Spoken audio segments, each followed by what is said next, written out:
Jetons un œil à ce qu'il se passe quand on se connecte à notre session NumiHall. Quelques informations sur l'ouverture de session.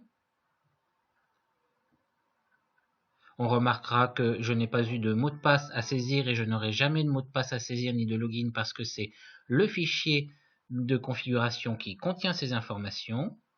Et ce que je voudrais vous montrer, c'est ces documents-là qui sont apparus, qui sont des raccourcis vers ma station locale, ce qui me permet d'arriver très rapidement sur les documents qui se trouvent dans, ici, mes documents, les documents qui se trouvent dans ma Dropbox, ou aussi, puisque mon programme a été lancé depuis une clé, les documents qui se trouvent sur ma clé USB. Ce sont des entrées très pratiques parce que normalement, quand l'on va dans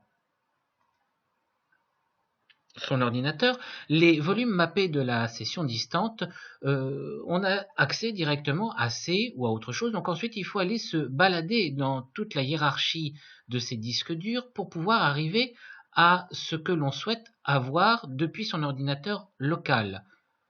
Regardons ici.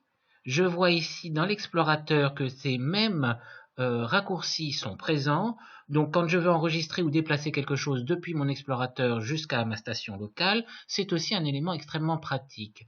Et ces raccourcis-là, je peux les paramétrer. Ici, la petite roue, c'est mes préférences d'utilisateur, mes préférences que je vais ici modifier au niveau des raccourcis.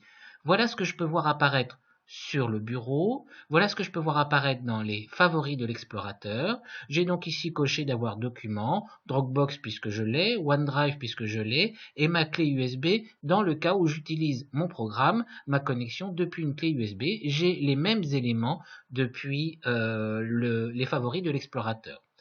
Voilà ce que je voulais vous montrer dans cette vidéo. Merci.